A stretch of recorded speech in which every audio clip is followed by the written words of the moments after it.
a dar esta conferencia. El tema, como vamos a ver, vamos a hablar sobre la imposibilidad del socialismo, la imposibilidad del cálculo económico en el socialismo. Y es un tema que uno lo escucha desde hace bastante cuando está en el ciclo liberal. De hecho, yo también lo he escuchado bastante, pero incluso uno puede llegar a tener ciertas confusiones. De hecho, yo también cuando empecé en esto lo escuchaba bastante, pero nunca lo llegué a entender. Bueno, es que nunca, en su tiempo no lo llegué a entender del todo, ¿no? Y entender, la información está dispersa y dice, igual, debe haber alguna forma, ¿no? Pero ya uno cuando se empieza a meter y cuando empieza a estudiar la historia de cómo empezó este debate, cómo empezó este teorema y cómo terminó, porque no es lo mismo lo que dijo Hayek cuando planteó no es lo mismo lo que dijo Hayek que lo que dijo Mises, y hay muchas consideraciones. De hecho, hay incluso un debate interno entre Mises y Hayek por ejemplo, Rothbard empieza a decir que, mira, de hecho, muy gracioso, está leyendo el artículo de Rothbard, que es reexaminando el problema del cálculo económico, que lo escribe cuando se cae la Unión Soviética. Entonces Rothbard aprovecha para sacar un artículo del tema diciendo, al final teníamos razón. Y dentro de eso, dentro de sus capítulos, dentro de sus secciones, tiene una sección que dice refutando las falacias de Hayek y Kirchner, porque Hayek y Kirchner tienen una visión distinta a la que tiene Mises, y Rothbard tiene la misma visión que Mises, ¿no? Entonces lo primero que quería hacer, voy a dividir esta exposición en tres partes para tratar de hacerlo más dinámico. Voy a dar tres partes, que va a ser las aportaciones de Mises, la importancia del aporte de Mises en 1920, cuando sacó su primer artículo refutando el socialismo, el cálculo económico de la comunidad socialista. Esto lo sacó en 1920. Voy a hablar sobre este tema. La segunda parte voy a hablar sobre los ejemplos de cálculo económico o los ejemplos históricos de socialismo y cómo se ha mostrado que no se puede hacer cálculo económico. No solo que no se puede hacer cálculo económico, sino que es inviable y termina siendo un desastre en la práctica, ¿no? Y la tercera parte de esta exposición va a ser la historia del debate del cálculo económico, que básicamente es todo el debate que estuvo Mises contra Oscar Lange, contra Lerner, que no fue que planteó el teorema y todos los socialistas se quedaron con la mano cruzada y dijeron, sí, tienen razón, el socialismo es imposible, sino que trataron de responderle, pero según mi perspectiva y según lo que he visto, al final nunca hubo una crítica, nunca hubo una respuesta contundente, y se puede decir anticipadamente, antes de que comente el tema, que los austriacos terminaron ganando este debate, ¿no? Que se podría decir, ¿no? Así que vamos a empezar con el tema de la importancia del aporte de Mises, ¿no? Y antes de que Mises saque su artículo, ya existían ciertas críticas hacia el socialismo. Max Weber sacaba una crítica sobre el tema de... Max Weber criticaba mucho el socialismo y había ciertos críticos, también había varios... Por ejemplo, estaba esta crítica muy contundente que era acerca de los incentivos, ¿no? Ya está bien, pero el socialismo todos vamos a ganar igual o todos vamos a los medios de producción tal, pero ¿por qué lo van a hacer? O sea, si supuestamente, ¿quién va a sacar la basura? Si supuestamente todos van a trabajar, ¿quiénes se van a encargar de sacar la basura? ¿Quiénes se van a encargar de los trabajos sucios? Si supuestamente la gente, si supuestamente el socialismo era todo de todos y tal, ¿por qué uno se tendría que esforzar más si todo es de todos? Si la propiedad es pública y no es privada. ¿Por qué pasaría esto, no? Entonces, existía esta crítica. Entonces, los tenían acordados a los socialistas con ese tema, pero viene Mises y dice algo más, ¿no? Ya, supongamos, y dentro de esta crítica, los socialistas inventaron este hombre socialista, no sé si han escuchado, ¿no? El hombre socialista que supuestamente iban a transformar la naturaleza del humano. De hecho, incluso cometieron muchas barbaridades biológicas y psicológicas. En la Unión Soviética se enseñaba este tipo de temas, o sea, le cambiaban la biología, la ciencia biológica más aceptada, por una ciencia biológica que no tenía sentido simplemente para encajar su ideología. Eso lo hacían en la Unión Soviética. Entonces, los socialistas decían, no, vamos a crear un hombre nuevo, cuando lleguemos al socialismo todo el mundo va a ser caritativo y tal.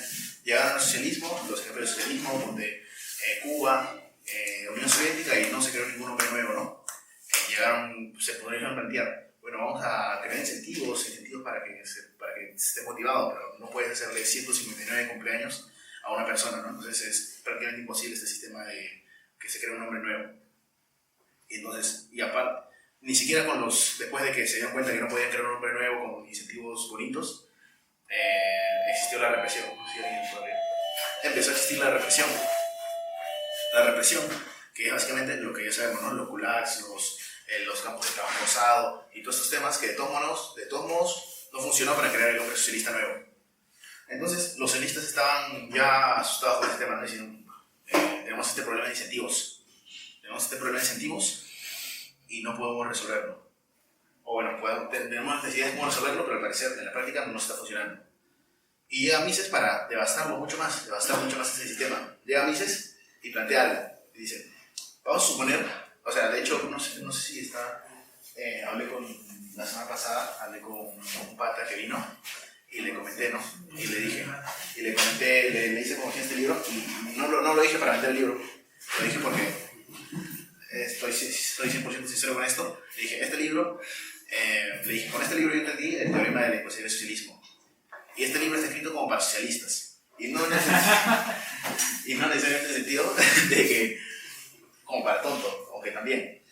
Sino que este libro, o sea, y Mises plantea y dice, ya, supongamos que este sistema de incentivos se arregla, que ya hay miles de soldados ansiosos, miles de humanos robotizados, ansiosos por producir, por trabajar para el supremo líder del país que sea, ¿no? Supongamos que se crea esto. Ahora, ¿qué le vas a decir el líder? ¿Cuánto va a producir? ¿En qué fases de producción van a producir? ¿Qué producción va a ser más eficiente que la otra? Entonces, es como que, ya, supongamos que llegas a tener a tus soldados ansiosos por producir, pero ahora, ¿qué les vas a decir? Ahí está el problema, ¿no? Ahí está el eje del cálculo económico que plantea Mises, que no importa la naturaleza, no importa incluso que el líder sea el más fuera del tema de que si de la corrupción, que el socialismo siempre impera la corrupción. Supongamos en los mejores escenarios no hay corrupción, el líder quiere hacer la sociedad mejor, no quiere hacerle daño a nadie, e incluso en esa situación el socialismo no funciona. No es que no funcione, es que no se puede hacer, es imposible hacer cálculo económico. Y Mises empieza el artículo en general, empieza sus explicando, como para socialista, porque se pone a dar los mejores escenarios para los socialistas. Supongamos que estamos en una sociedad que llegamos al socialismo. ¿Cómo definimos el socialismo, no? ¿Cómo lo definen los socialistas? Más que nada por encima, ¿no?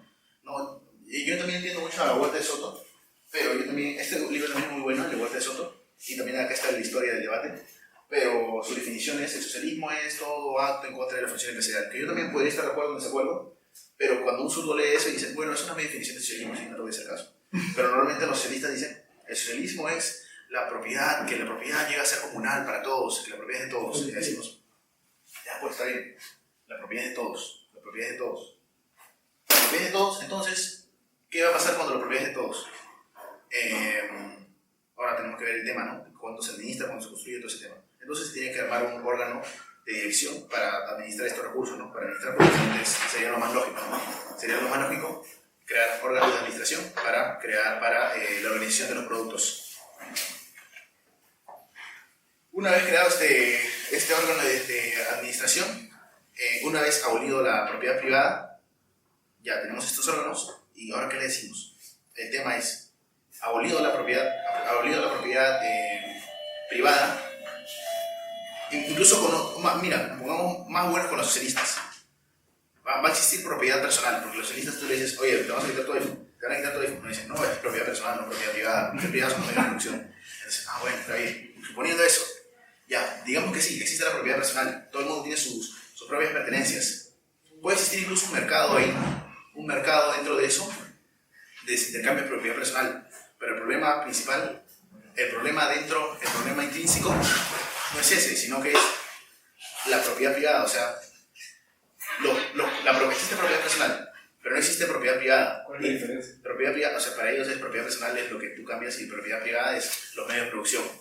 Entonces, una vez que no hay medios de producción, al no haber intercambios, al no poder hacer intercambios, al no poder hacer compras, ventas, todo ese tema, no se puede crear precios, porque los precios se crean de esa manera, ¿no? Ahí te vendo esto, ahí te compro esto. Es un registro. No es una señal de precio. Es una señal de precio. Es un registro que deja para crear una oferta y precios. demanda. Bueno, también se puede decir, pero es un poco más complejo el tema. Entonces, al no existir precios en ese sentido, no se puede hacer cálculo. Porque no hay intercambios, como no hay intercambio, porque la propiedad es de todos. O sea, si todo es de todos, supongamos que esto es de todos, yo no te lo puedo vender, porque te puedo vender esto, me dices, oye, pero también es mío, porque todo es de todos. Esta es propiedad pública, es propiedad colectiva. Entonces, ¿cuál sería el chiste? No puede intercambios. Yo te digo, tú me dices, oye, te vendo tú me dices, Andrés me dice, te vendo mi celular. Yo te digo, oye, pero también es mío. también es mío. Entonces, ¿cuál es el chiste? Si todo es de todos. Entonces, al no existir intercambios, la propiedad, la propiedad es pública, no puede haber intercambios. Como no hay intercambios. ¿Qué sería propiedad personal entonces? Para ellos es, pero ahí viene el punto, ¿no? O sea, dicen eso, el punto de, ya, puedes tener propiedad personal, o sea, en el sentido de, el órgano director socialista les dice, ya, te vamos a dar, a todos le vamos a dar tres tabacos, tres cigarros, ya, tal, ya, entonces es mío. Lo puedo intercambiar, sí, pero el problema no está en los medios, o sea, esto es muy diferente a lo que dice Hayek, que más adelante voy a explicarlo. El problema en Mises no está en los bienes finales, está en los bienes inferiores, está en los bienes de producción, porque eso pues se puede intercambiar, pero la estructura de la economía es mucho más compleja, no es solo los bienes de producción, son varias estructuras. Como en el caso, para construir una computadora no es simplemente viene una empresa, la empresa de una piedra construye una computadora, no, sino que hay extracción de minerales, construcción de chips, extracción de plástico para las estructuras, programación, hay muchos factores productivos, hay muchas escalas productivas. No es tan fácil el tema, es más complejo. Solo lo que se ve por encima, los bienes de consumo, es la punta del iceberg. Todo lo complejo está abajo. Y es más, o sea, son varios tipos de que podría llegar a ser incluso incontable o inimaginable, porque ya se crean los chips, pero los chips también tienen metales y tienen diferentes metales. Una mina acá, hay 10 minas. Entonces está ahí la complejidad, ¿no? Entonces Mises le concede, ya, hay bienes de consumo y bienes personales, pero incluso existiendo bienes personales, ¿cómo vas a hacer cálculo? Si es que no, ¿cómo van a existir precios? Al no existir precios, porque todo es de todos, al que todo es de todos, entonces, como dije, ¿no? Nadie puede intercambiar, no puede existir precios, porque ya no se va a poder vender. Entonces, ¿qué va a pasar acá? Al no existir una unidad monetaria, no se puede hacer cálculo, no van a existir precios. ¿Y cómo se hacen los precios? ¿Cómo se hace el cálculo económico? Con los precios. Yo cuando voy a imprimir un libro, voy a hacer un libro, voy y digo, bueno, voy a hacer este libro, ¿cuánto me cobra la hoja? Ya 3 soles. ¿Cuánto me cobra el cartón? 1 sol. Y la goma, 1 sol. Ya 6 soles. Bueno, lo puedo vender a 10 soles. Y saco una ganancia en el sentido de que estoy creando utilidad, estoy creando valor. ¿Y cómo va a ser el socialista? Decir, este proceso productivo es eficiente. Si es que no puedes saber si está siendo eficiente. O sea, como dije, ¿no? Como nosotros tenemos necesidades, decimos, yo quiero ir a mi casa más tarde. ¿Cuál es la diferencia de hacerlo con un helicóptero o con un carro? Si decimos ya, bueno, no hay precio, no sabemos cuál es el precio, todos vamos en helicóptero. Estamos derrochando dinero. O sea, no quería tratar este tema. Pues ¿cuánto vale la gasolina? Porque toda la gasolina de todo. Claro, entonces no se podría saber, entonces todo sería derrochado, todo se derrocharía, no solo se derrocharía, sino que simplemente, por definición, no se puede hacer cálculo, porque no puedes saber qué proceso es más eficiente que otro, ¿no? El mismo Mises dice, podemos saber, eso es muy diferente a lo que dice Hayek más adelante, podemos saber incluso las necesidades del pueblo, entre comillas. Podemos decir, el pueblo quiere más vino, prefiere 1000 hectáreas de vino que agua, o que cualquier otra cosa, que gaseosa. Podemos saberlo eso por encima, pero el problema no es ese. El problema es cuando decimos todas las estructuras productivas, cómo se organizan todas las estructuras productivas, todas las escalas productivas, cómo se llegan a organizar. Ahí está el problema. Está dentro de las fases productivas de los medios de producción. Entonces, esto dificulta, imposibilita el cálculo económico. Se puede saber por encima, ¿no? Así en procesos cortos.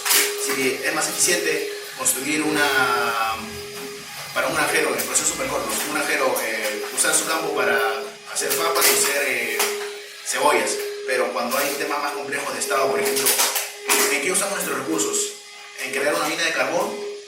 ¿O en hacer una represa de agua? ¿En qué usamos nuestros recursos? Al no tener una unidad monetaria, no se puede saber qué sistema qué es más derrochador, o cuál es eficiente y por qué no estamos derrochando. Porque no se puede hacer cálculo, porque no hay dinero, porque no hay unidad monetaria. Y esto, lo que primero trataron de hacer los socialistas, los primeros, refutaciones, entre comillas, porque ya existían estos temas, lo primero era, pero esto ya lo planteaba Marx por encima, decía, pero mira, se puede hacer un cálculo trabajo, ¿no? Porque nosotros creemos en el valor trabajo. Entonces, ya pues, tú trabajas 1 hora y tú trabajas 5 horas y ya pues el cigarro que se demora a hacer 1 hora, entonces va a valer 1 hora. Ellos decían eso, ¿no? Y fue, mira, vamos a suponer a efectos dialécticos, a efectos para seguir con la corrección, que la teoría de valor trabajo es cierta, aunque nosotros lo más probable es que creamos que no, que la teoría de valor trabajo no es cierta. Pero vamos a suponer a efectos prácticos que la teoría del trabajo no es cierta. Incluso creyendo que la teoría del trabajo es cierta, está completamente, incluso creyendo que la teoría del trabajo es cierta, es completamente estúpido pensar que se puede hacer cálculo con otro trabajo porque el trabajo de cada uno es distinto, entonces no es una unidad homogénea.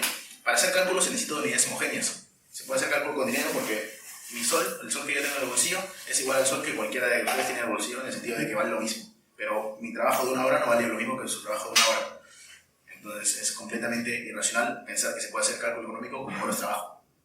Entonces esa propuesta está completamente descalificada, la de tratar de hacer horas. Y otro problema que se viene cuando trata de hacer cálculo con horas de trabajo. Si tratas de hacer cálculo con horas de trabajo, te das cuenta que, como dije, ¿no? Hay varios procesos productivos y cómo vas a saber, ya una computadora se demora, no es que una computadora se demora en hacer 5 horas, sino que hay varios procesos productivos. Ya extraer el mineral se demora así 3 horas, pero todos esos minerales van uno para esto, otro para esto, entonces en la sociedad capitalista actual es prácticamente imposible conocer o saber cuál es, en qué mercancía tiene tantas horas, porque ya hay varios procesos productivos, hay varias ramas, no es tan sencillo como parece, ¿no? Luego vinieron otros socialistas y dijeron, bueno, muy fácil, todos producimos y lo guardamos en especies, se llama ese cálculo, ¿no? Los pagamos con cosas, ya, así hacemos el cálculo. Pero eso también cae en el mismo juego, ¿no? No se puede, es como sumar peras con manzanas, porque ¿cómo vas a pagarle? O sea, ¿cómo vas a hacer cálculo si ya dos empresas o dos entidades tratan de cambiar? No hay una unidad homogénea, no se puede hacer cálculo, va a seguir siendo una economía que no se sabe cuándo es efectiva y cuándo no es efectiva. De hecho, ya adelantando el tema, les pongo el ejemplo.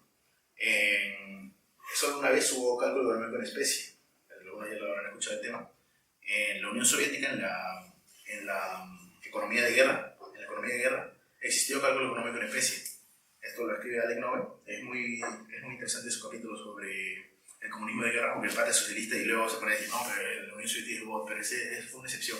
Se pone a explicar que ahí literalmente le explica que se iba él de niño, porque él vivía en la Unión Soviética, él de niño iba a entregarle dinero trataba de ayudar a los mendigos y les daba dinero, y los mendigos dinero con un alto valor nominal, y los mendigos se lo rechazaban porque no valía nada el dinero. O sea, ya el dinero había perdido valor en el comunismo de guerra.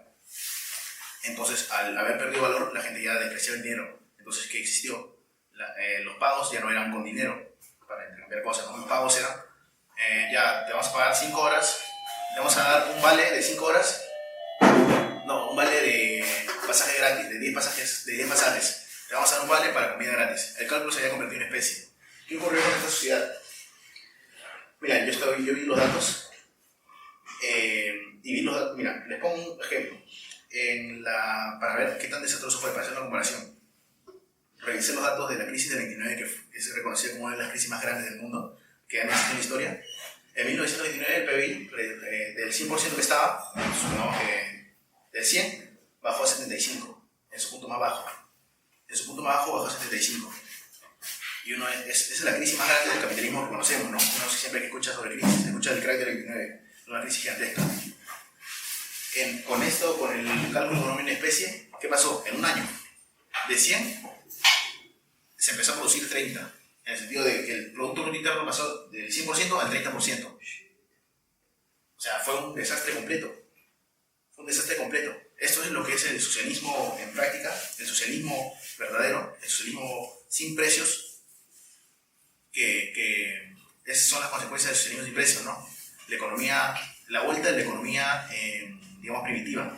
¿Sabes cómo puede haber precios y mercado en un socialismo? Pero ya sería un sub. O sea, en realidad, eso pasaba en la Alemania socialista. Lo que había era mercados negros, O sea, la gente desde el lado capitalista se pasaba a zapatillas, por ejemplo, y la gente por el mismo instinto de querer sobrevivir y su mismo instinto egoísta comenzaba a intercambiar esos bienes que del otro lado se pasaban y comenzaban a haber mercados sin que el Estado se enterara y generaba un mercado negro y ahí ellos mismos intercambiaban bienes y o sea, generaban su mismo mercado y o sea, había precios, había señales, había todo el... se había cálculo, ¿no? Había cálculo, claro. Había cálculo económico. No, sí, justo iba a hablar de eso y es porque cuando en esos tiempos, o sea, cuando Mises planteó su problema de la imposibilidad del socialismo y pasaron fuerte porque él lo planteó en 1920 y el socialismo cayó en 1980, ¿no? El socialismo generalizado en 1990 por ahí.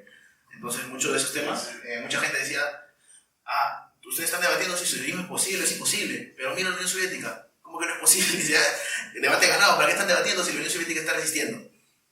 Entonces existe ese tema, ¿no? Existe ese tema. Bueno, aparte de que cayó, ¿no? Obviamente que es una vergüenza. O sea, que eso es una falta de respeto, como dice Rothbard, una falta de respeto para toda la gente que estaba sufriendo ahí. Pero bueno, el punto. ¿Cómo es que sobrevivió tanto tiempo? ¿Cómo es que sobrevivió tanto tiempo la Unión Soviética si es que supuestamente no pudo haber cálculo, ¿no? Hay dos motivos principales, como mencionaba Alejandro. El mercado negro. El mercado negro de la Unión Soviética era tremendo. O sea, a los gerentes se les obligaba a llegar a ciertas cuotas y cuando no se llegaba, normalmente existían empresarios por debajo que los ayudaban a llegar y tal, ¿no? Existían empresarios privados que los ayudaban a organizar esos temas, que eran básicamente el mercado negro. En general, todo tipo de mercado negro. Y hay otra anécdota muy buena. El segundo punto para tratar de hacer cálculo, para hacer cálculo económico, era básicamente que existían precios internacionales. Es más, otra anécdota, que esto es del Che Guevara, que le mencionaban, esto del Che Guevara, que le decían, ¿no? Oye, que Che Guevara creo que al hacer esta misma técnica de copiar precios internacionales en plan de broma, decía, cuando lleguemos al socialismo, cuando el socialismo sea mundial, tenemos que dejar Andorra libre, tenemos que dejar Andorra capitalista para poder sacar los precios. Hay una anécdota muy graciosa de, bueno, no es de Rothbard directamente, pero lo cita Rothbard, no me acuerdo exactamente el autor que cuenta esta anécdota, pero es un socialista también me parece, que dice que se va a Polonia, donde estaba Karl Lange, que más adelante vamos a hablar de Karl Lange. Se va a Polonia a hablar con los organizadores, ¿no? Y le pregunta, ¿no? Oye, ¿ustedes cómo hacen para saber los precios, para calcular los precios y todo este tema? Y dice, fácil, tenemos los precios internacionales de Estados Unidos, de estos mercados capitalistas, y de ahí, fácil, ahí completamos ecuaciones y ya tenemos cómo colocar los precios ya sabemos qué cosa vale más que otra, ¿no? Ya, y le dice, ¿no? Y le dice, incluso cínicamente se le responden los planificadores de Polonia y le dicen, oye, pero ¿qué pasará si todo el mundo se vuelve socialista? Y los patas le dicen, ese puente lo cruzaremos cuando lleguemos allá. O sea, básicamente no sabían cómo hacerlo, porque o sea, es imposible tener un precio. Entonces, es imposible un socialismo generalizado. Siempre tiene que ser deudor o siempre tiene que estar viendo los precios de los capitalistas para tratar, obviamente siempre es descoordinado porque los precios de acá no son los mismos que los precios en otros lados, pero al menos hay cierta simetría, ¿no? En el sentido de que, como le dije, ¿no? Un viaje en helicóptero en Estados Unidos sigue costando más que un viaje en ómnibus. Acá también, obviamente los precios varían, pero en variaciones, pero igualmente hay cosas que son un poco evidentes si es que vemos los precios, ¿no? Pero los socialistas terminan siendo deudores de estos otros sistemas, del sistema capitalista. Y de hecho, otra anécdota curiosa sobre Polonia es, y para ver más o menos la descoordinación de los precios, la descoordinación que existe de los precios, en Polonia, como los socialistas son muy buenos y tal, pusieron el precio del pan más barato que el precio del trigo. ¿Y qué ocurre con esto? ¿No? Uno dice, mira qué buenos que son, han puesto el precio del pan más barato que el precio del trigo.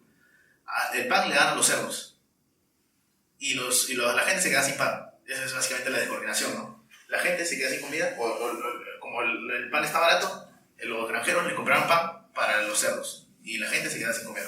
Entonces esa es la descoordinación que existe en el socialismo. Más que descoordinación, el tema de la imposibilidad del cálculo económico, ¿no? Y ahora voy a pasar a explicar el tema de la historia del debate del cálculo económico, ¿no? Antes de mencionar las aportaciones de Hayek. Hayek tenía una visión no distinta, pero digamos, él creía que era complementaria, pero que es distinta a la de Mises. Hayek centra el punto en el conocimiento. Hayek dice, el problema acá no son los precios, el problema es que el conocimiento es disperso, es la información.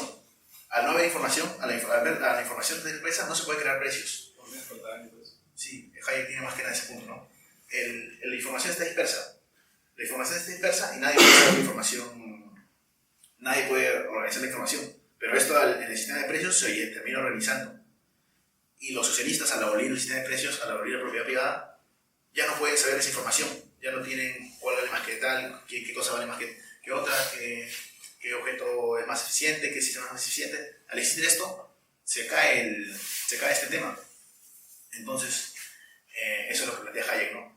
Y entonces hay un debate, no debate interno, porque Mises nunca que se pelea con Hayek, ¿no? Y le dice, oye, tú estás equivocado porque el tema es de la propiedad privada. No. Entonces, de hecho, o sea, siempre han sido muy amigos y tal. Y Hayek lo que pensaba, de hecho, Walter Soto también incluso dice que no es conocer muy bien el tema, decir que Hayek y Mises son dos teoremas distintos, contrario a lo que dice Rothbard y a lo que dicen muchas otras personas que dicen que sí, son dos teoremas distintos, y que de hecho muchos incluso llegan a decir que Hayek le hizo daño al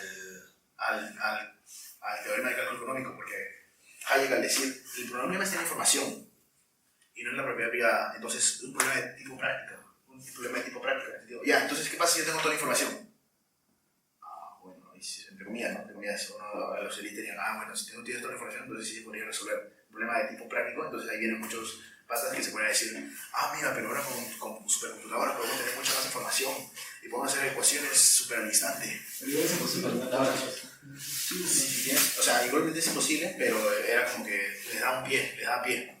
O sea, y de hecho ni siquiera es así, porque Hayek ni siquiera es que se pone a hablar de ecuaciones, pero es que comete el error de un poco caer en su juego, porque los socialistas se ponen a hablar de ecuaciones y tal. Hayek y Robbins empiezan a caer un poco en su juego y se ponen a decir, ya, tú puedes hacer ecuaciones, pero para tratar de encontrar esto tendrías que hacer 1000 ecuaciones que se demorarían años y que en los 2 minutos cambiaría porque la información cambia rápidamente. Tendrías que saber cómo piensa una persona y o sea, así Sí, un algoritmo no puede predecir el comportamiento humano. O sea, tú te vas a comportar como quieras en el momento indicado y vas a consumir lo que quieras consumir en el momento. Si metes ese chip de Elon Musk, claro, pero aunque el chip de no solamente puede mover extremidades, no puede... por ahora.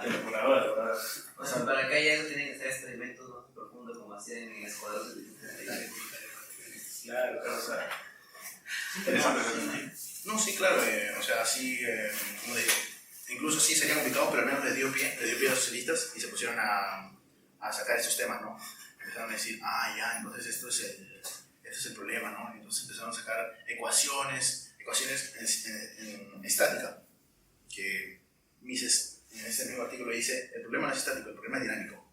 Empezaron a sacar ecuaciones en estática y sacó Oscar Lange, de hecho con muchos socialistas que he hablado, o que he visto en internet, se ponen a decir, yo les digo, el teorema de cálculo económico en el socialismo, dicen, eso ya fue refutado por Oscar Lange y Lerner.